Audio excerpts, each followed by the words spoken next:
table. Ayun. Gano'n na, bye-bye.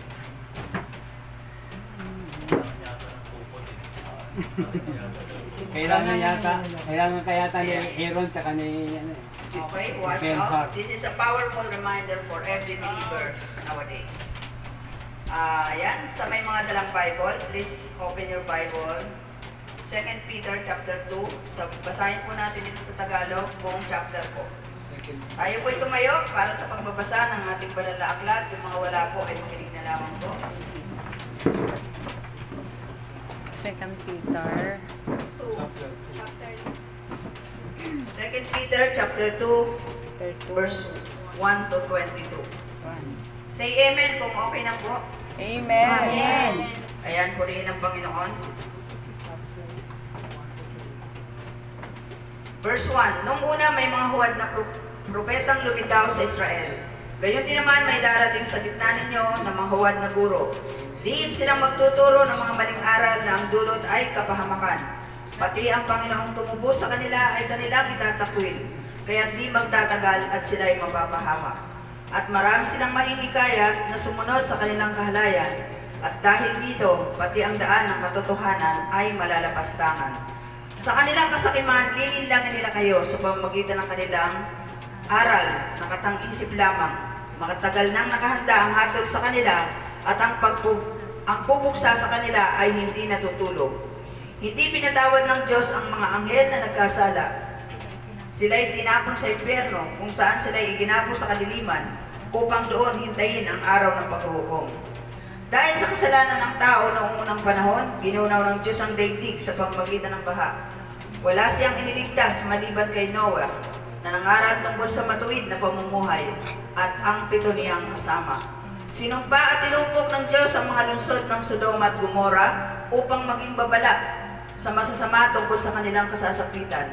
Ngunit iniligtas ng Diyos si Lot, isang taong matuwid na lubang na babagabag ng mga kahalayang ginagawa ng masasama noong panahon niya. Naghirap ang kalooban ng matuwid na taong ito sa kasamaang nasasaksihan niya araw-araw habang siya nakatira doon.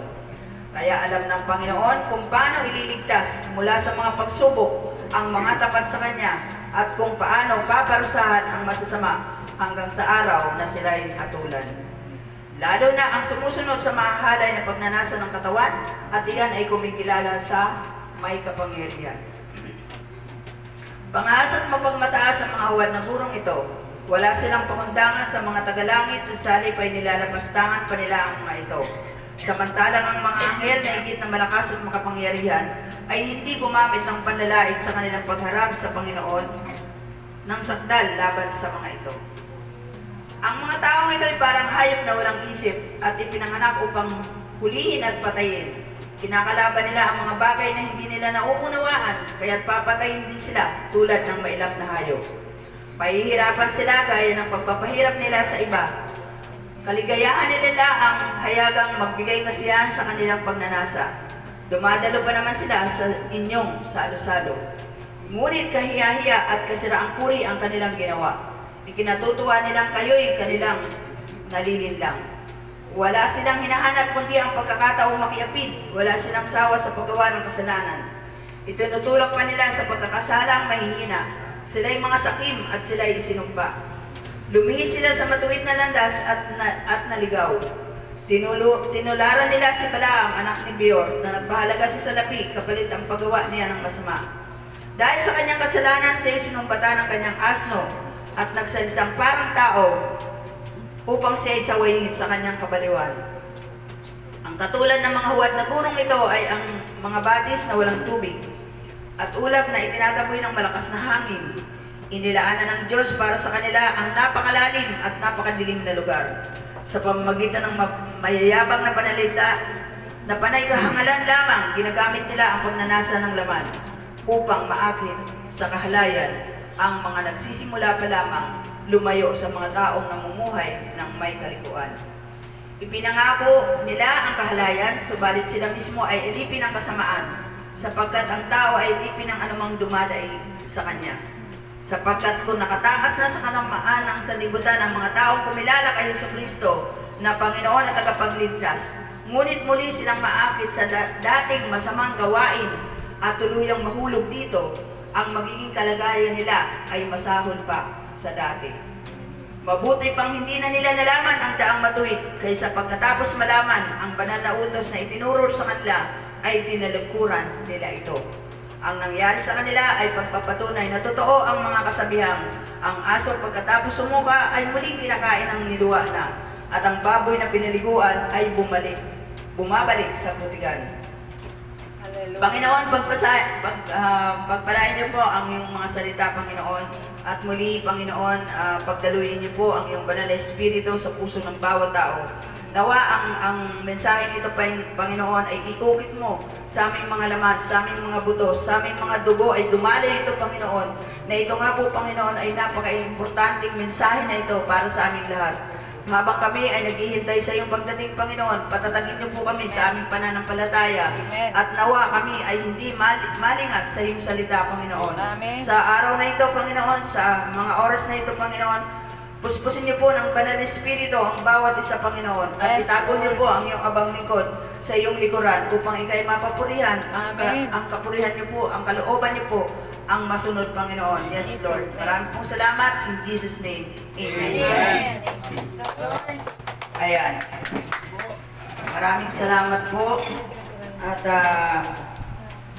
bakit po natin binasa yung ating buong chapter upang mas maunawaan po natin ang kahulugan ng pag-aaralan po natin ngayon. Amen. Kasi yung buong context po na yun ay nandun sa buong chapter ng chapter 2. Ayan. May nakikita po kayong larawan dyan.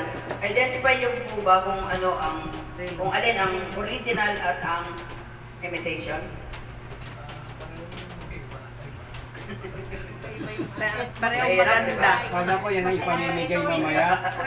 Mahirap siyang ma-identify, di ba? Yung malabo ang peke. Namin kasi lahat kami puro tayo. Pareho yung oras. Ito peke yun, no? So, mahirap ma-identify. Pero ang isa po dyan ay original, ang isa ay Dito sa right. Beke. actually, ang original po dyan ay yung yung black lahat. At ang imitation ay ang may kulay blue. So, makita natin yung pagkakagawa, no? Lalo na sa mga, dito ang dami sa atin sa ngayon, sa bansa natin ngayon, maraming imitation. May tao rin pang imitation. Meron. Sinabi dyan eh. Sinabi kanina, dumadalo pang araw eh. Ayun. So, sige, di ba? Na kung saan ay sa mga bilihan din, di ba? Pag bumili ka sa Divisoria, merong anong gusto mo, original o imitation? Yun kaagad ang tanong ng mga di ba? Kasi lantara na yung mga imitation na to na kumbaga, siyempre para bumili ka ng gusto mo lang magyabang, di ba? Eh dito na ako sa imitation, mura lang. Eh pagyabang mo ba, alam ba niya kung original yan o hindi, di ba? So, well, ano naman niya ang relate niyan dito sa ating pag-aaralan ngayon. But before that, I have a question for you. How much time do we have left? Little. Short. Are you thinking of that question? How much time left for coming of Jesus Christ? Naitanong ba natin yan sa ating sarili? Naiisip ba natin lagi yan? Opo. How do you relate this question to our topic for today? It's because this is the time not to be easy and relax. We as a Christian, we need to move, to go, as to command, bear much fruit. And also be careful with what you are teaching and hearing. Also following of someone that you are not sure if it is true to the Word of God. Ano ibig sabihin nun? Diba? Okay lang naman na makinig tayo, manood tayo ng YouTube. Pero dapat, nabasa muna natin ang banal na aklat ay yung panonood natin ay dagdag kaalaman na lamang. Masigit ang ibibigay nito dahil sino ang source of wisdom natin? Ang Diyos. Ang Diyos. Amen. Higit sa lahat. Our message for today is a sequel to our last topic in 2 Peter chapter 1. Naalala niyo po ba? Sa chapter 1 tayo nung nakaraan. If you remember, 1 Peter, the context of that message is an issue outside the church. Kaibahan ng chapter 2 ay concerning inside the church. Yung chapter 1, outside the church. Ito po, inside the church. Nasa loob po Amen. ng, kumbaga, kahalipwilo natin. This is a very crucial message nowadays. Marahil sasabihin ng ilan, di ba? Alam ko na yan. And this is a reminder for us. Ang salita ng Panginoon ay patuloy na nagpapaalala sa atin araw-araw. Bilang isang Kristiyano, upang habang tayo ay naghihintay sa dakilang araw, ay hindi tayo matangay ng mga maling aral. Bagkos tayo ay makibahagi sa ipinangako ng Panginoong Hesus, na kung saan ay binigyan niya ng pagkakataon ng lahat upang makapagsisi at tumalikod sa kasalanan dahil ayaw niyang may mapahamak. Hanggang sa mga panahon na ito, nagtitimpi pa rin ang Panginoon. Dahil gusto niya ang lahat ay maligtas. Amen. Ipanalangin natin na maging parte tayo nun. Amen. Lord, gamitin niyo po ako.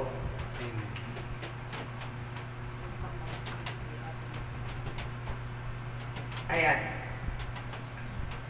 Bago tayo tumungo dyan, balikan natin yung Old Testament, kung saan bago pumasok sa Promised Land ang mga Israelita, ay muli silang pinaalalahanan ni Moses, na kung saan ay binasa niyang muli ang kasulatan in front of those people na nandoon sa Israel na yon, na kung saan ay inulit-ulit niya yon, at makikita natin yan sa aklat ng Deuteronomy at sa susunod pang aklat. Ibinilin pa rin niya kay Joshua na basahin, ipaalala, kasi generation by generation, kailangan nilang malaman ito. Bagamat naririnig na nila about God of Israel, pero kailangan pa rin itong ipaalala dahil iba na tong generation na to. Generation by generation, kailangan maapaalala kung ano ba yung kasulatan na to, kung ano ba yung law of Moses, ano ba tong covenant na to, sino ba tong Diyos ng Israel na ito. Tama po? Amen. So, hindi po dahilan, alam ko na yan, ilang beses ko na nabasa yan. So, alam natin lahat na tayo ay nabasa na natin ang buong Bible. Tama po ba? Amen po? Amen. Pero, hindi po yung dahilan para hindi po natin ulit-ulitin itong basahin. Amen. Napakarami pong revelation ng Lord yan.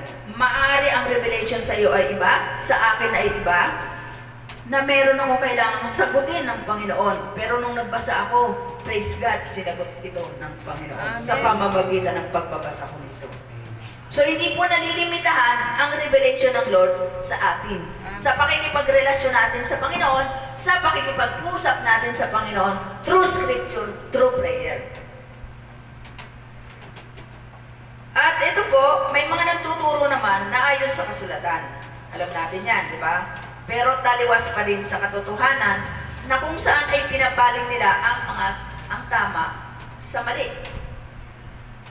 Ulitin ko uli, ito ay 2 Peter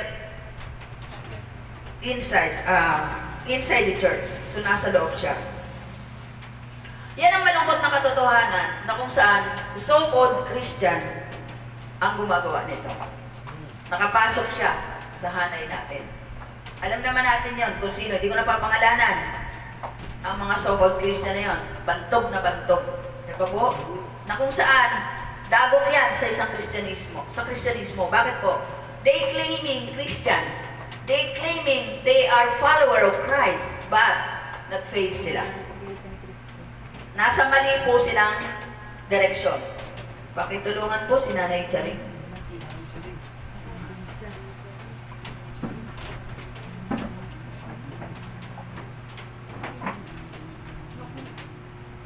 Yan. Sabi po sa verse 1, unang-una po dyan, kanina ay reminder, pangalawa ay wrong doctrine. Sabi sa verse 1, noong una, may mga huwad na propetang lumitaw sa Israel. Gayon din naman, may darating sa gitna ninyo ng mga huwad na guro.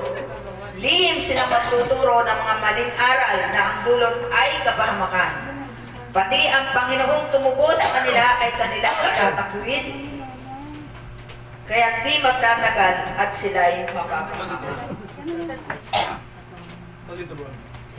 So meron akong question sa inyo. Family first before God. Anong masasabi niyo doon? Tama ba? Family first before God. God first. God first. God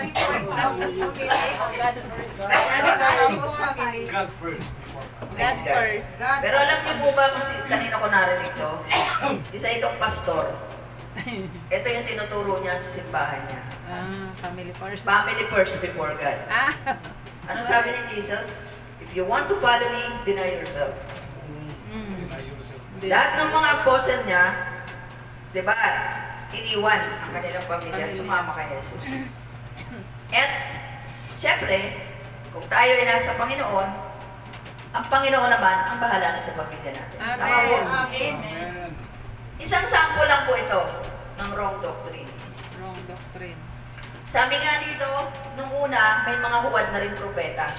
Tama yun. Kung nabasa na po natin ang Old Testament, napakarami din pong Maraming huwad na propeta na ginagamit doon ang kaaway para sa mga Israelita. Sabi nga sa Galatia, subalit kung kami, kahit kami o ang isang anghel mula sa langit ang nangaral sa inyo ng magandang balita na iba sa ipinangaral namin sa inyo, parusahan siya ng Diyos. Sinabi namin ito sa inyo at inuulit ko ngayon, parusahan nawa ng Diyos ang sinumang mangangaral sa inyo ng magandang balita na iiba kaysa tinanggap na ninyo. Maliwanag po yan. Na walang ibang magandang balita maliban sa sinasabi ng Panginoon, maliban sa nakasulat dito sa ating banal na aklat. Yan po ang dapat nating makita sa ating pag-aaral. So what is the danger?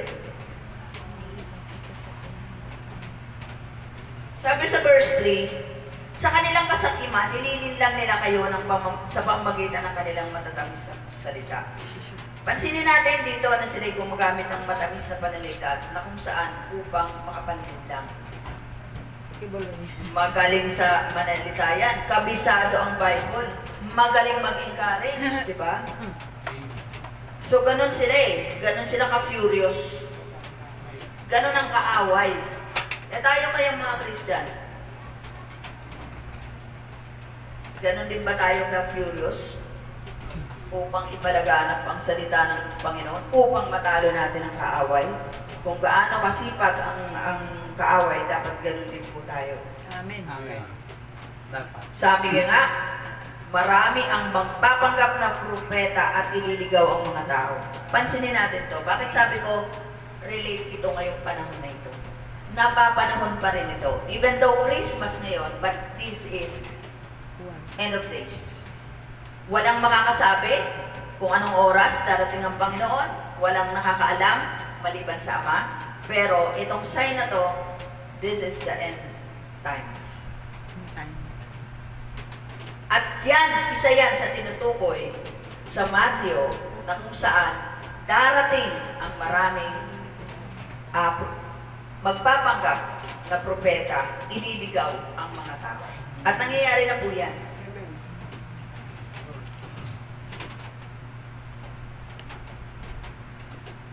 Sabi nga dyan sa 1 John, na huwag ng paniniwalaan. Yung nagsasabing ito yung nasa sa kanila ang spirito. Diba? Sa halip, subukin muna ninyo sila upang malaman kung talagang mula sa Diyos ang espiritong nasa kanila, sapagkat marami ang huwad na propeta sa mundong ito. Ito ang palatandaan ng Espiritu ng Diyos nga ang nasa kanila kung ipinapahayag nila na si Kristo ay naging tao. Kung hindi kayo ng kanilang pinapahayag tungkol kay Jesus, hindi mula sa Diyos ang Espiritong nasa kanila. Nasabi na sa inyo ito'y darating at ngayon nasa daigdig na. Sabi nga nung isang meron akong isang nakausap. Sa bahay namin, iba-iba kami. Kasi dinidisciple ko siya. Anong iba-iba kami? merong iglesia, merong Sakse. may Katoliko, ayun, merong Seven Adventist, merong yung kay yung dating daan, ayun, dating daan, saksi ni Opa. Sabi daw sa kanya, nung iglesia, hindi tunay yung Diyos mo, sabi raw sa kanya. Siya ay Katoliko. Nasagot ko sa kanya, sabi niya sa akin sabi ko sa kanya, pareho kayong hindi tunay ang Diyos mo. Amen! Amen! Klaro na yan. Pareho kayong mali. Parehong mali. Bakit?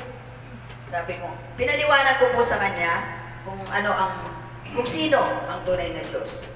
Tapos ni-invite ko siya sa church na makinig ng ay hindi naririnig ko naman yung nag-aano dun sa kapitbahay namin, Seven Adventist. Sabi niya. So hindi po sinisiraan ko yung Seven Adventist. Ang atin po kasi, sabi kanina, di ba, wrong doctrine. So, meron din po kasi sila na medyo, din po, nasa Old Testament pa po kasi yung mga sinusunod nila. And, ang nila is Sabbath. Sabado. So, pero hindi na po tayo doon. Hindi na natin palalawigin yun at baka meron tayong masaling na di ba? Hindi natin alam masyado yung kalaliman ng nila. Pero, what I mean to say is, maging mapanuri po tayo. Nasa Bible ba yan? Ito ba yung sinusunod natin? May nagsabi rin daw sa kanya, si Jesus Christ ay tao lang. Hindi siya Diyos. Hindi yan ang sinasabi ng Bible. Ang sinasabi ng Bible, si Jesus ay 100% God, 100% human. Kung may magsasabi po sa inyo na siya ay propeta, siya ay tao lang, siya ay Diyos lang, hindi po totoo yun. Hindi po ganun ang sinasabi ng Bible. Napakarami pong basihan sa Bible ng Panginoon natin ay Diyos. Amen. At naging tao. Amen. So kaya po napaka-importante na basahin po natin ito upang hindi tayo mailigaw ng mga sabi-sabi. Amen. Bakit napakaraming naaakit nitong mga matatamis na dila na to? Kasi ayaw magbasa. Tamad. Tamad. Hindi ko maintindihan yan Hindi ko talaga maiintindihan ang sinasabi nito. Hanggat hindi mo isinusuko ang iyong sarili sa Panginoon at humingi ka ng karunungan sa Panginoon. Sa Kanya lang i-reveal yan. Sabi nga, di ba? Call to me and I will answer you and tell you great and unsearchable things you do not know. I-reveal ng Panginoon yung mga hindi natin alam. It's between you and God. Makipag-usap ka sa Kanya. Amen. Sino sa inyo ang naka-encounter? May na-encounter pa ako ewan ko kung na-encounter niya na to. Nakatayo ako dun sa habang may hinihintay ako. Sabi sa akin, pwede mo mag-share. Hindi ako kumikibo. Tuloy-tuloy siya magsalita. Meron kasi ako papaliwanag. Ito kasi yung tunay na Diyos. Diyos ina. Mahal na ina. Ayun na. Napaganon ako. Diyos ina. Sabi ng kasama ko, sino yan si Mary? Hindi, ito yung tunay na Diyos. Diyos ina. Kasama daw na Mga Kristo. Koreana yan. So, Mga Koreana. ang dami nilang nasisiran. Ang sisipag pa nila. Oo. May binibigay silang trucks. At meron talagang iniisa-isa nila yung mga tao doon na na-encounter nila sa kalsada. Dahil nagmamadali kami, sabi ko, Lord, bigay mo sa akin yung taong to sa susunod. Hindi ko siya na-focus on that time Pero bakit po? Baka sakali, pag narinig niya yung tunay at katotohanan, mabaling yung kanyang kaisipan. Bakit po? Nadala siya sa magandang pananalita. Nadala siya sa mga magagandang pangako. Ang nangako sa atin, iisa lang, ang namatay sa krus. Amen. Nangako ng buhay na walang hanggan. Amen. At bubuhayin tayo sa huling araw. Yun ang assurance ng salvation dahil siya lang ang nabuhay na muli. Maliban sa kanya, wala na po. Tama po ba? Amen. May alam po ba kayong nabuhay na muli? Wala na. Amen. Wala po. Kahit si Moses, Abraham. mga apostle, wala pong nabuhay. Even Mary, Hindi po siya nabuhay muli. Kaya nga po, sabi ko nga, sa sarili ko lang, kung buhay si Mary ngayon at yan ang ginagawa niyo, baka batukan kayo. Bakit po? Hindi naman siya dapat panalanginan. Ba't kailangan mo manalangin dyan? Di dumiretso ka na sa Panginoon. Amen. Hindi kasi matuwid yan eh. May sinabi ba ang Bible? Meron. Sabi, ipanalangin ang mga mga matuwid. Pero hindi yan po eh. Mali yung context. Yun ang sinasabi natin na pag-aralan nating mabuti. The distraction, ito yung matindi dyan. Ang sabi sa verse 4 to 5, hindi pinatawad ng Diyos ang mga anghel na nagkasala. So kahit mga anghel, hindi pinatawad ng Panginoon. At ganun din, ginunaw ng Diyos noong unang panahon Tinapon dito. sa panahon ni Noe. May masama ba sa pag-aasawahan? May masama ba sa pagkasiyahan? May masama ba sa paglalasingan? Nung time na yon kasi, yun ang ginagawa nila. Pero, hindi nila naisip ang Panginoon. So, wala sa kanila ang Panginoon. Next. Sinumpa at tinupo ng Diyos ang lungsod ng Sodoma at Gomora upang babala sa mga masasama tungkol sa kanilang kasasapitan. Akala ba natin hanggang doon lang yon? So hanggang ngayon, iisa ang Diyos na nagsalita. Ang sinabi niya noon, ang ginawa niya noon, pwede niya pa rin gawin. Bakit? Ito yung babala eh. Mamimili ka lang. Hello? Sabihin niyo nga po sa katabi niyo, mamimili ka. Okay, tapikin mo ngayon, mamili ka. Mamili ka. Kapili na ako. Noon pa. Noon pa, kapili na ako. Hindi ka na babalitan. Ayun. Yung mundo. O ang Panginoong Jesus. Panginoon. Maging mga anghel, di ba? Hindi pinatawad ng Diyos. Ang Sodoma at Gomora, ginunaw din. Pero alam ng Diyos kung paano niya ililigtas ang mga tapat sa Kanya. Kahit na po nasa paligid tayo, di ba? Psalms 91, tama ba? Even 10,000 fall all around us, we will not be harmed. Amen. Kahit nandun tayo sa gitna. Tingnan natin yung buhay ni Daniel, di ba? Kahit na nandun siya sa naglalagablab na apoy, tinulungan siya ng Panginoon. Imposible bang mangyari yan pa sa atin ngayon yun? Hindi. Hindi po, mangyayari pa rin po yun. Dahil ang Diyos noon, Diyos pa rin ngayon. Hindi po totoo ang Diyos noon, iba sa Diyos ngayon. Remember that in every word that comes out of your mouth, Satan use it for you. Huwag mong sabihin, kapatid, eto nga, may nakausap ako eh. Hindi pa siya nagpapacheck up pa. Meron siyang bukol. Sabi niya agad sa sarili niya, may cancer siya. Talaga lang. Galing mo naman mag-diagnose. Diba? Watch out for the words that comes out of your mouth. Kasi gagamitin po yan ni Satan sa inyo. Ay, may cancer ka nga. Mahina ka nga. Ay, hindi ka makakapag-share ng gospel. Bakit? Makasalanan ka eh. Yun ang trabaho po ni Satan. Manlin lang. Ang i-manipulate yung isip natin through our weaknesses. Every decision you make, whether good or bad, there is a consequences. The choice is yours. The choice is in our heart. Saan tayo? Sa Bible, dalawa lang lagi ang choice eh. Heaven and hell, the broad and the narrow. Saan tayo doon? Sabi nga, di ba, ni Joshua, me and my household, we will serve the Lord. Pinili niya na mag-serve sa Lord. Sabi rin ni Moses sa Deuteronomy 30 verse 19 to 20, "This day I call the heavens and the earth as witnesses against you, that I have set before you life and death, blessings and curses. Now choose life, so that you and your children may live and that you may love the Lord your God. Listen to His voice and hold fast to Him. For the Lord is your life, and He will give you many years, and the land is sure to give you to your fathers Abraham, Isaac, and Jacob."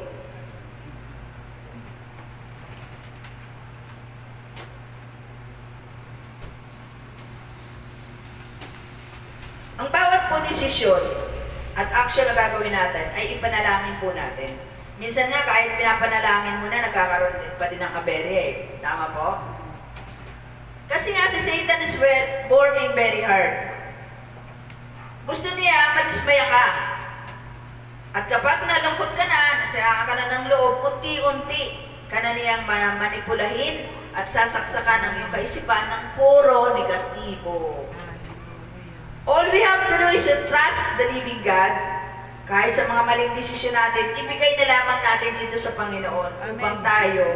Upang ito ay Kanyang maayos. Minsan may mga desisyon tayong, eto na eh, naging desisyon ko na to eh, paninindigan ko na. Hindi po ganun. Meron po tayong Diyos na handang tumulong sa atin. Amen. Kung ang mga Israelita ay paulit-ulit na nagkakasala, paulit-ulit din silang pinapatawad ng Panginoon. Pero hindi po yung susi para tayo rin ay patuloy na magkasala.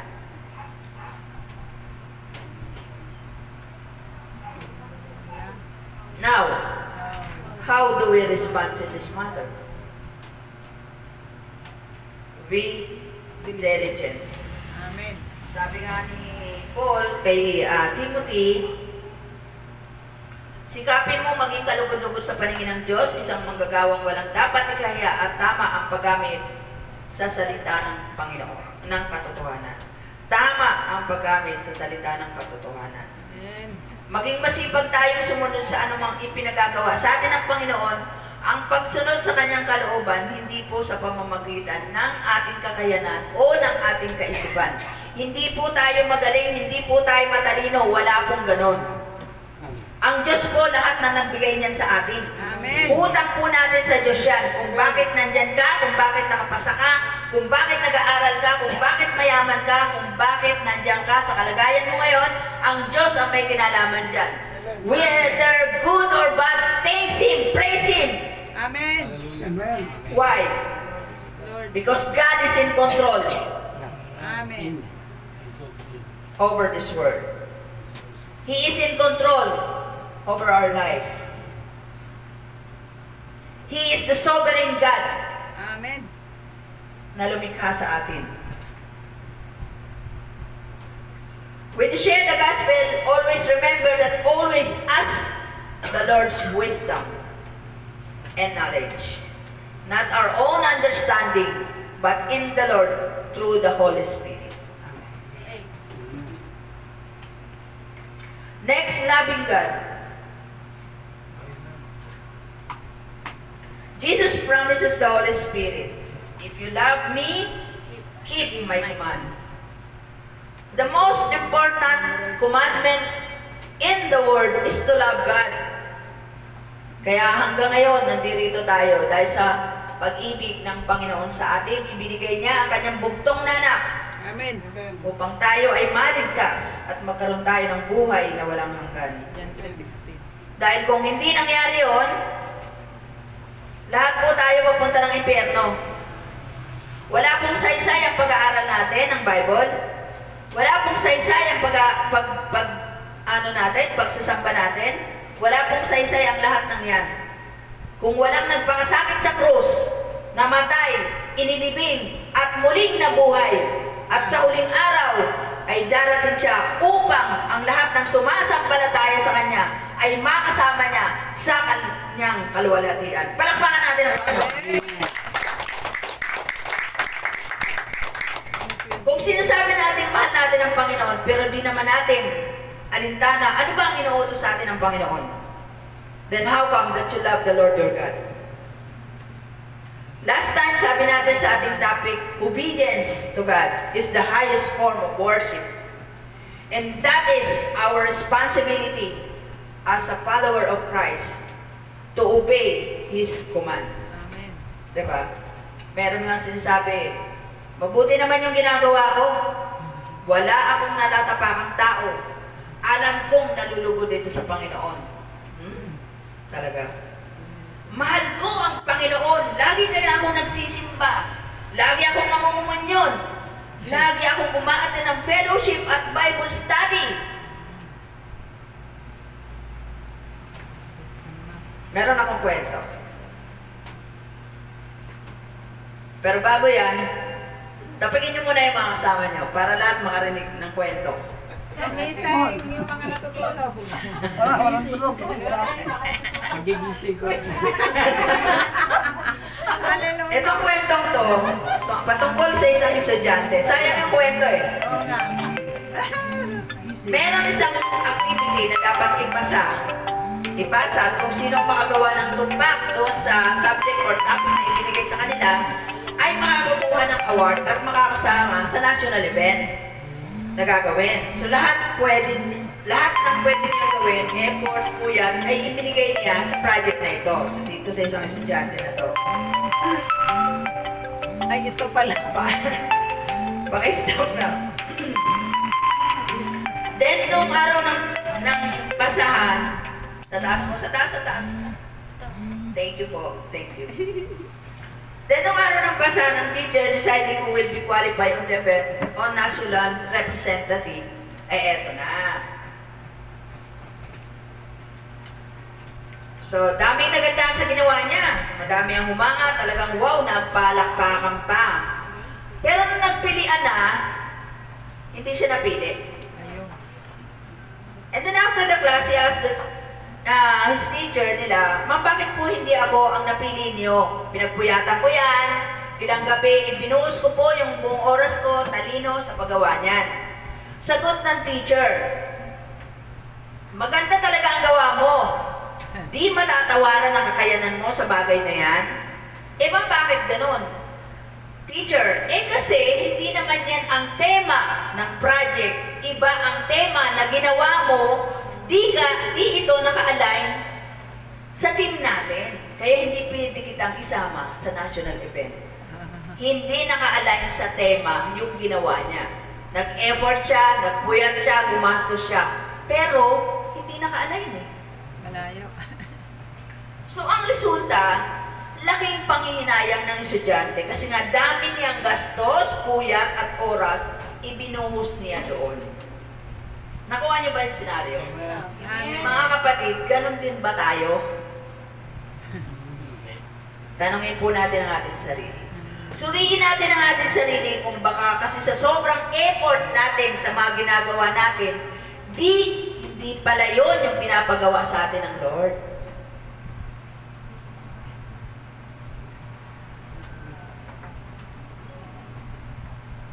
Decades. Di ba po? Delicades. Sobrang effort natin. Sobra yung panahon na ibinibigay natin dito. Magpahinga. Pero hindi pala yun ang pinagagawa sa atin ng Lord. Amen. Remember the passage in Matthew 7:23, ngunit sasabihin ko sa kanila, hindi ko kayo nakikilala, lumayo kayo sa akin, kayong mga gumagawa ng masama. Konting hints lang po sa pag-aaral sa buhay ng mga Israelita kung saan ang command ng Panginoon, destroy them out. Everyone must put to death. Yan ang command niya. Tama po? Sa kanila. Pero sinuway ng mga Israelita. Ang iba, ginawa nilang alipin. Ang iba ay inasawa pa nila. Sorry for the word. So the consequences is experienced by them until today. Tama po? Okay. Tingnan po natin ang buhay ng Israel ngayon. They experience the consequences until today. Ang sabi ng Panginoon, destroy them out. Everyone must put to death. Kaya nga sabi ng iba ang Diyos ng Old Testament ay murderer.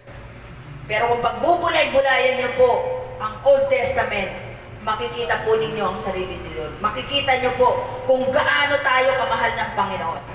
Amen. 400 years, 40 years in wilderness. Bakit? Pwede namang sandali lang. Para mahayag ang kapangyarihan ng Panginoon, para i-testing din ang bayang Israel, at higit sa lahat, makilala ang Diyos ng Israel ng ibang bansa. Get nyo ba? Amen. Hindi lamang sa bansang Israel nagpapakilala ang Panginoon. Amen. Higit din nagpapakilala sila doon sa mga karatig bansa na mga pagan worshiper. 400 years, 40 years,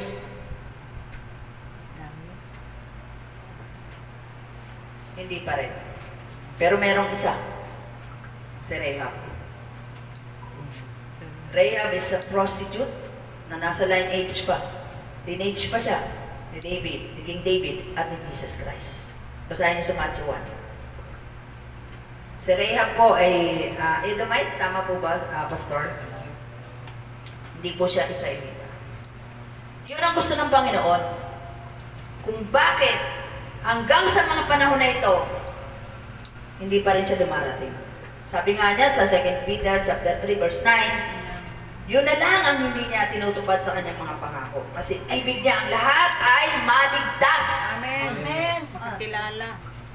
Maging parte tayo nun, kapatid. Ipanalangin natin, Lord, gamitin mo po ako sa mga taong yun upang maligtas, madala sa iyong kaluwalhatian. Amen.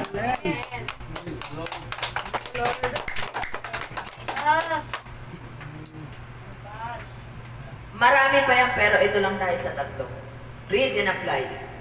Glorifying Sir. The more that we read the Bible, the better we understand that we were created to do good works. Ephesians 2:10.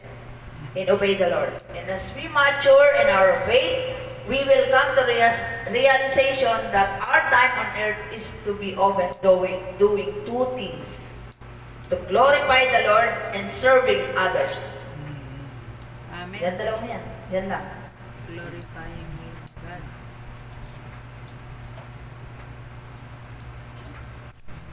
Katulad na nakita natin sa larawan kanina, ay di natin ma-identify kung alin ang original o imitation. Ganon din sa usaping ito ng false prophet or teacher, ay di ninyo sila agad na makikilala. But this is crucial, and this is a very powerful reminder for us, for every one of us. Huwag tayo basta-basta, ay doon tayo, maganda ron. Ay doon tayo, magaling ang nagtuturo doon. Ay doon tayo, masaya doon. Sino sinasamba mo? Yung building, yung kasayahan, yung instrument, yung kagandahan ng lugar. Kahit po nasa ilalim ng puno tayo, kung tama po yung sinasamba natin, wala pong problema. Amen. Kahit po nasa labas tayo, nasa kalsada lang tayo, hindi maganda ang ating building, wala pong problema. Amen. Because God is there. Napakalawak po ng langit. Amen. God warns us about the false prophet and false teaching to guard us, to protect us from Satan. Satan from the very beginning deceived Eva.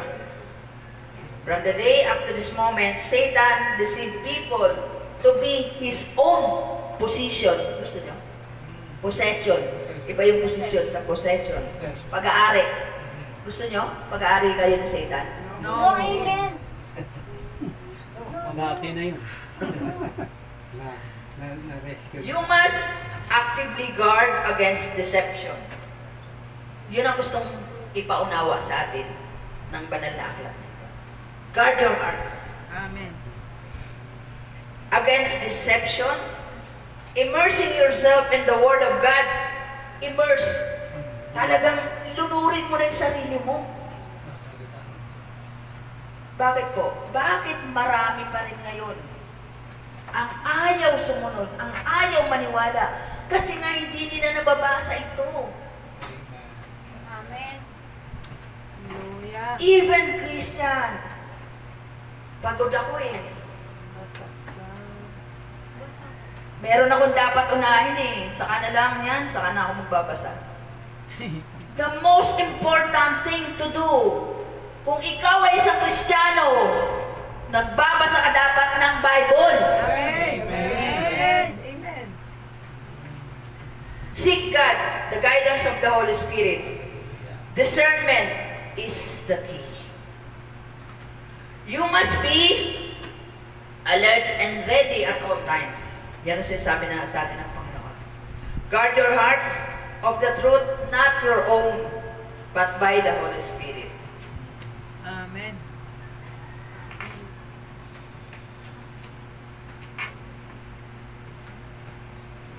False prophet arose among the people. Peter is going to warn them about false teacher who will come. But he starts off reminding them, false prophets already come in the past, and as the writer of the Ecclesiastes says, sabi nga dito sa Ecclesiastes, wala namang bago. Walang bago. Kaya nga sabi ko sa inyo kanina, ang Old Testament, na iba lang na circumstansya, pero nangyayari pa rin ngayong panahon na to. Walang bago. There is nothing new under the sun. Watch out for false prophet. They come to you in sheep's clothing, but inwardly they are ferocious. Piros, pericious, wolves, mabangs. Kala mo lang, no? Are we prepared when the false teacher arise? Do we know the Word of God enough to distinguish between truth and distortion o pagbabaluktot? Peter's warning is not just for early church, but for us today, also waiting for us today, na tayo ngayon, na kung saan ay naghihintay tayo sa pagdating ng Panginoon. Tayong lahat naghihintay sa Panginoon, dapat tayong maging matatag. Amen. Our hearts and mind not to lead astray. Hindi tayo mabagabag doon sa mga naririnig natin. Lalo na yung mga promise nila na masigit pa. Higitan pa nga yata, sabi nga, di ba? Bibigay ko sa iyo ang langit at ang lupa. Pati ang bituin ay susungkitin ko. Di ba? Ganon yung kanilang pangako. Be vigilant to test every teaching you hear, including me. Hindi ko na-exclude ang sarili ko. Every one of us. I-test natin yung sarili natin. Immerse the Word of God. And remain rooted in the truth. Doon tayo sa katotohanan. Sabi nga ni Paul kay Timothy, upang ang mga nakikinig sa iyo, ikaw at ang mga nakikinig sa iyo ay maligtas. This is a powerful reminder for us. The choice is ours. The choice is yours. Will you cling to the truth, or you will be swept away by deception? Are you ready to stand firm? Are you ready for the day of the Lord? Amen. Amen. Amen. Amen. Yun po lagi ang itanong natin sa ating sarili. Am I ready to face the Son of Man? Am I ready against the false prophet? Am I ready to stand firm the truth? Are you ready? Umpisa pa lang po ito. Sabi nga sa Mateo, umpisa pa lang yan ng paghihirap na darating. Kaya po tayo ay binibigyan ng warning. Dahil ito na po yung umpisa ng lahat ng dadanasin natin dito sa mundong ito. Pero sabi ng Panginoon, ang lahat ng tapat sa Kanya ay ililigtas ng Panginoon. Maging tapat tayo sa Kanya, magpakababad tayo sa salita ng Panginoon, magpakalalim tayo sa Panginoon, ipanalangin po natin na lumakas ang ating pananampalataya. Pinapanalangin po yan. Amen. Lord, palakasin mo po ang aking pananampalataya. Gamitin niyo po ako, Panginoon, habang ako ay naghihintay sa iyong pagdating. Amen. God be all the Dito po natin tatapusin ito dahil meron pa po tayong communion. Ayan. Ang isa na lang pong huling salita na aking pong bibitawa ay ibibigay po sa inyo, iiwanan, ay ang 2 Timothy chapter 4 verse 3 to 4. Sapagkat darating ang panahong hindi na sila makikinig sa wastong katuruan, sa halip susundin nila ang kanilang hilig. Maghahanap sila ng mga tagapagturo, walang ituturo kundi ang ibig lamang nilang marinig. Hindi na sila makikinig sa katotohanan, sa halip ay ibabaling ang kanilang pansin sa mga katang-isip. Huwag po natin dumating yung hayaan na dumating ang ganitong panahon na hindi po natin naaabot ang ating mga kaibigan, kakilala, kapitbahay, o sino mang tao. Sabi nga dito, hindi na sila makikinig sa wastong katuruan. Gustuhin na lang nila. May nangyayari na nga po ngayon, di ba? May sumagot pa sa akin doon ako sa marami, kasi masaya doon. Parang yung pananampalataya, ginawang majority win. Parang ganun ba? So, ganun ang ginagawa ng tao kasi nga, ayaw nila ayaw nilang ma-involve sa gawain. Ayaw nilang makinig kasi KJ ang Christian. Wala na daw pag-inom, wala nang sugal, wala nang pambababae, wala na yun ba't ako lilipat dyan? Dito ako masaya. Oh, talaga ba? Ang sabi ko sa mga tinuturuan ko, ganito lang yan. Sabi natin kanina, the choice is yours.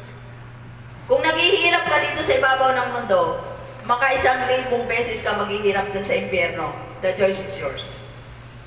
Gugustuhin mo bang maghirap pa dun sa kabilang buhay? O titiisin mo na lang yung paghihirap mo dito. Talagang may pagtitiis dito. Talagang may paghihirap dito. Pag may nagsabi sa'yo na wala, sinungaling yun. Correct. Anong sinasabi ng Bible? Tiis. Meron tayong daraanan. Meron tayong pagsubok. May mga trials tayo. Even temptation. Araw-araw, oras-oras may temptation. Yan ang trap ni Satan sa atin. Praise God. To God be all the glory and praise. At isa lang pong supportahan niyo po ang aking Facebook sa Proven Bible Gospel Mission at sa YouTube. Yan po ay ginagamit namin sa aming outreach program para dun sa aming tinatayong bahay-sambahan dun sa Kamarin. So marami pong salamat sa inyong lahat. Manalangin po tayo sumaglit. Salamat po, O Diyos, sa iyong presensya, O God. Alam po namin na narito ka nga ngayon at kami po ay nagpapasalamat sa iyo, nagpupuri sa iyo, Panginoon. Baunin namin ang itong mga salita na to at hindi ito matira lamang dito sa apat na sulok ng lugar na ito, bagkus ito ay pumailalim sa aming kaluluwa, pumailalim sa aming mga laman, sa aming mga dugo, Panginoon. At ito ay magsilbing aming tuntunin, gabay sa buhay na ito, Panginoon. Lord, palawakin niyo po ang aming pangunawa sa lahat ng oras, Panginoon, na huwag kaming malayo sa iyong salita. Hallelujah. Maraming salamat sa pagpapala mo sa araw nito para sa bawat isa, Panginoon, at ang bawat pamilyang nire-represent ng bawat isa, Lord. Pagpalain niyo rin po ng karunungan, ng kagalingan, ng kaligtasan, O God. Yes, Lord. In Jesus' name we pray. Amen. Amen. Pastor Ara, Sister Ara. Pwede ba akong magtanong ng mga dalawang verse lang? Okay po. Kasi di ba, false teacher, false doctrine, false prophet. Okay po. Dito sa ginamit nating verse, Yes. may dalawa ritong matinding doktrina kumakalat within the church. Opo. Yung eternal security, tsaka yung continuation, yung Actually, marami sa po. free. Mahaba po yung kaya lang hindi natin lang Okay, tinapil. ito yung dito. Kasi kukulangin po yung Or oras they na. are escaped. Tapos bumalik. Ibig sabihin nakakilala na sila. Yes, Pero nakakilala bumalik. na. Ibig Yes. sabihin, Pumasok nga sila Oh, hindi- Kaya nga inside. hindi eternal, di ba? Nawala. Inside. Nawala, di ba? So eternal security doctrine, andito sa Hindi naman po kasi sila tunay na tumanggap. pero Hindi pumasok, sila tunay na tumanggap, pero kasama natin sila. nakikipag-receive, natuturo, Opo, totoo po yun. nagpa-prophecy. And they claiming Diba? they are Christian. Amen. And they overcome that. And the end daw, ibig sabihin natikman nila. Yes, nakakasan nila. yes. Di ba? Tapos ginagamit nila, kasalamuhan natin. Gusto mong bigyan kita ng sample? Di ba? Banggitin ko po. Huwag na, alam na natin yan. Ang mga tawag dito, magaling silang mag-motivator. So, meron, Mga oo. motivator sila. So, Pero hindi sila tunay, motivator. Ano sila? Naging ano na rin sila. And one example of that, alam natin kung sino yun. Ayun, marami. Kilala yun, di ba? So, tingnan na lang natin yun. Man failed, but God is not. So, kung ano man yung mga maling nagagawa nila, it's because siguro, meron silang deep inside their hearts, hindi sila naging sincere sa pagsunod sa Panginoon. Kaya nga sabi kanina, immerse. Kailangan. Yun yung ginamit na term dito, immerse. Lumubog ka na talaga sa salita ng Panginoon. Kasi kung hindi, ang bawat isa po sa atin, pwede pa rin tayong matakay. Pwede pa rin po. Sa isang iglap, pwede pa rin po tayong matakay. Pag-aralan po natin ang parable of the sower. Makikita po natin yun doon. Parable of the sower. So yun lang po, maraming pong salamat. Masigit pong maunawaan po sana natin na basahin natin ang banal na aklat. Kasi hindi po natin kayang ipaliwanag ng mahabang mahaba ito sa oras natin. Marami pa po yan, mahaba yan. And our topic, kung lulubin ng Panginoon, next year, sunod-sunod po kasi yung topic na yon. Nasa chapter 3 po tayo ng 2 Peter. Wala na muna. Kasi series po yung Ano ginagawa. na yung Calvinism? Sa 239. Kasi yung anak ko, andun yung ano nila, yung church nila. Wala ka ng pag-asa. Parang hindi ka kasali, hindi ka napili. Diba? Pero sabi ng Panginoon, Sa we want to be likod, dali. praise the Lord. Napunta ngayon, pamilya punta kayo. Sige po, basahin na po natin sa 1 Corinthians chapter 11, verse 23 muna po tayo. In the same way, he took the cup of wine after supper, saying, This cup is the new covenant between God and His people. An agreement confirmed with the blood. Do this in remembrance of me as often as you drink it. For every time you eat this bread and drink this cup, you are announcing the Lord's death until He comes again. Thank you. So, anyone who eats this bread or drink this cup of the Lord unworthily is guilty of sinning against the body and blood of the Lord. That is why you should examine yourself before eating the bread and drinking the cup. For if you eat the bread or drink the cup without honoring the body of Christ, you are eating and drinking God's judgment upon yourself. That is why many of you are weak and sick, and some have even died. But if you would examine yourself, we would not be judged by God in this way. Yun po yung ito po, ang ating gagawin po ngayon ay symbolic lang po ito, hindi po talaga katawan ni Kristo. Symbolic lang, ang bread, katawan ni Christ. At ang juice na ito ay ang blood of Jesus. Yun po yun. Para lang po maunawaan natin na hindi natin kakainin talaga yung totoong laman ni Kristo. Yun po ay pinahihiwatig lang ni Kristo.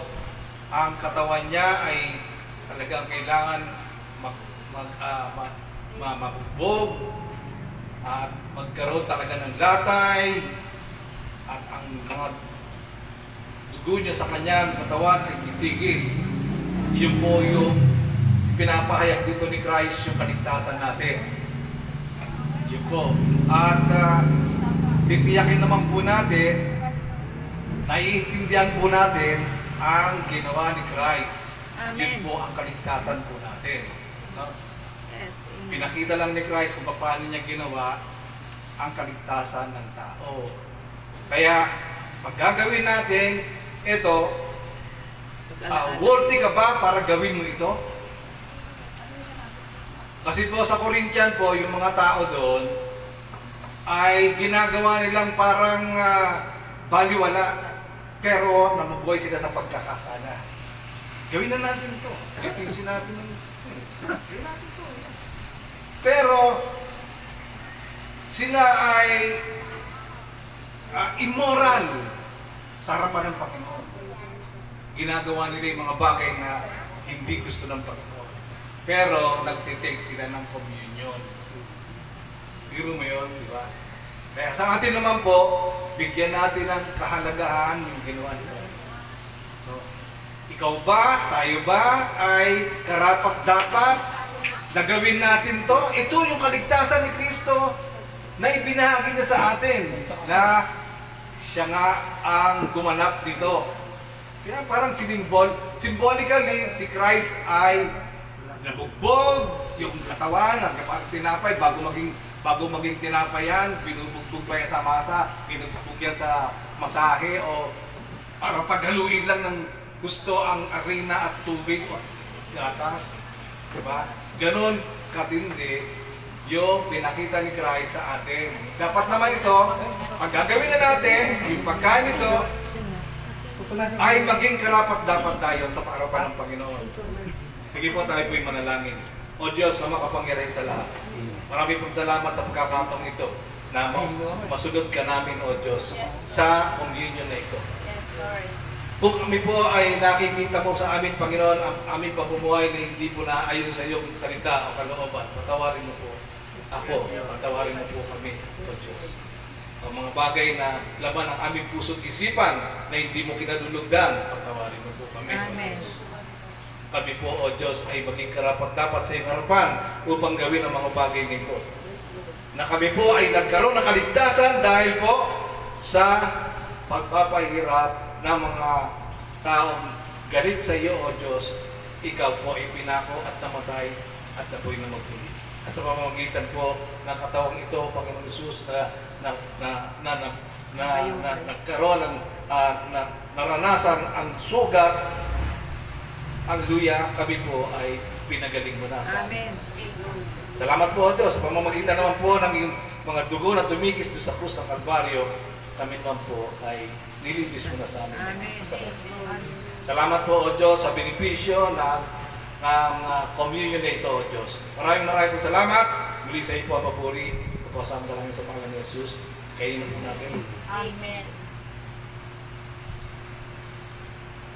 Maging ang juice, inumin na po natin.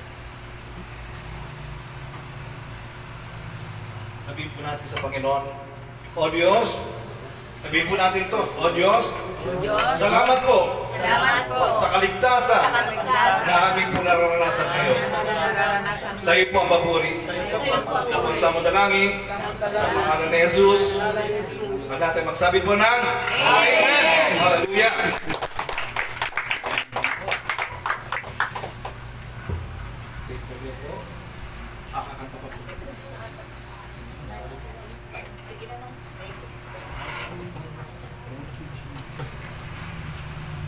Sarap na.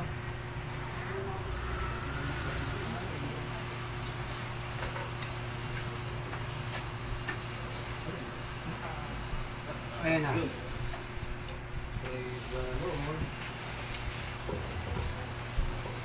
Kaya pupurihin ng Panginoon. Ngayon naman po ay dadako tayo sa part 2 ng ating. Ayaw nga pala.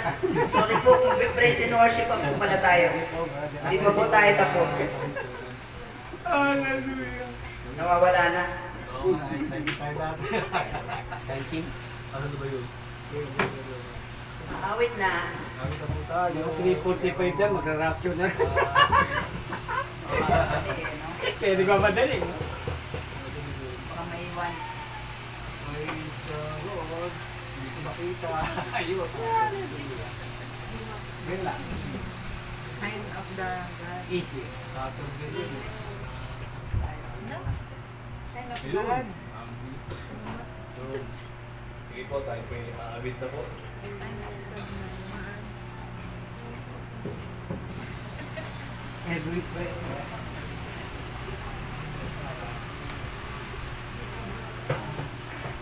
Kasi pag cellphone, hindi mo naman kinukuha yung mga pagkuha.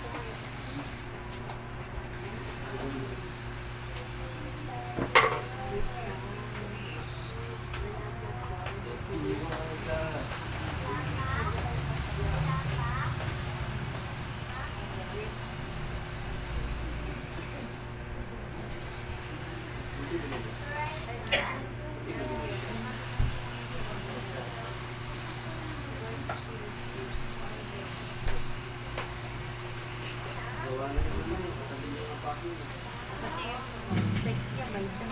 Sabi lahat. Po, tayo po ay...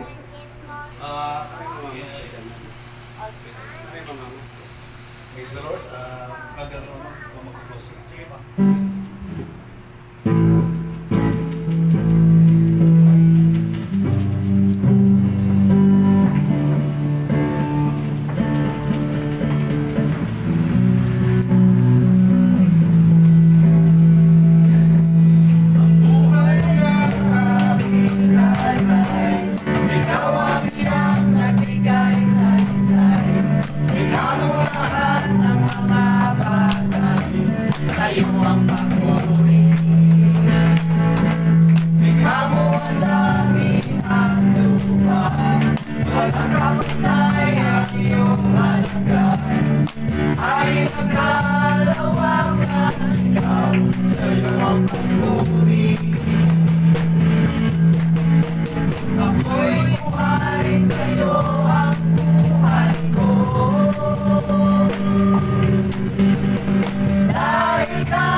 At tayo po ay manalangin. Yes, Ang Lord. makapangyarihan sa lahat, kami po ay nagpapasalamat Yes, sa Yes, hapon Lord. ito Yes, Lord. na nagkaroon po ng katuparan ang araw na ito. Amen. Sa aming pagsamba at pagpupuri sa iyo. At maraming salamat po sa pagbibigay po ng karunungan sa nagturo po sa harapan namin sa araw na ito, sa Yes, pamamagitan Lord. po ni Pastora Ara. Amen. Panalangin po namin, palaguin mo po siya. Amen. Sa pagtuturo, Jesus. ng patuloy na knowledge and wisdom at kalakasan po. Yes, At Lord. sa amin po nakapakinig ng salita mo, Ama, at nananalangin po kami na ang aming po napakinggan ay tumimo sa aming mga puso. Amen. Yes, Lord. may pamuhay, may sagwa sa aming buhay. At higit sa lahat sa aming paghayo po ay may pamahagi po namin sa aming mga mahal sa buhay. Yes, Lord. Sa aming mga kaibigan. At lalo na po sa mga makakasalamuha po namin mga unbelievers. Amen. Ito po ay amin po nga may pamahagi. At idinadalangin po namin sa hapon ito, sa pagtitipong ito, ng pag-araw at araw ng pagsamba po at sa celebration po ng Thanksgiving ay Yes, makasama ka namin, Panginoon. At anumang kagalakan, kasiyahan ay magmula sa iyo, hindi po sa aming Amen. puso, Amen. Panginoon. At kami nagpapasalamat sapagkat ang mga tumalog po rito ay ingatan mo at dinadalangin po namin mga mahal sa buhay na aming iniwan sa aming tahanan. Ikaw po mag-ingat at patuloy mo silang banal mong dugo, Panginoong Jesucristo. Amen. At sa aming pong pag-iiwa-hiwalay po at sa aming pong pagbabalik sa susunod na taon, maging guidance ka po namin, Panginoon. Ikaw ang pumatnubay po sa amin sa aming pag-aaral ng banal mong salita. Magkaroon kami ng oras at panahon sa aming mga sarili na magbasa ng banal mong salita. At sa aming po na pag-aralan, tumimo sa aming mga puso. Nasa loob po ng church, kami po tunay na maging Kristiyano po. Amen. Tunay na maging mananamba mo, Panginoon, sa Espiritu at katotohanan. At sa amin pong gagawin sa hapong ito na pagsasalo-salo at pagbibigay ng mga biyaya, Panginoon, ay ikaw po ang pumagitna sa amin. Amen. Kami nagpapasalamat sa hapong ito na bawat isa po ay binigyan mo po ng oras at panahon na makadating dito. Maraming salamat o Diyos Ama sa kautihan sa buhay namin. At ang dalangin ito'y tinataas po namin na may pagdakilat, pagsamba, pagpupulit, pasasalamat sa ngalan ng iyong anak na si Kristo Jesus kasama ng Espiritu Santo, ang lahat ay magsabi ng Amen!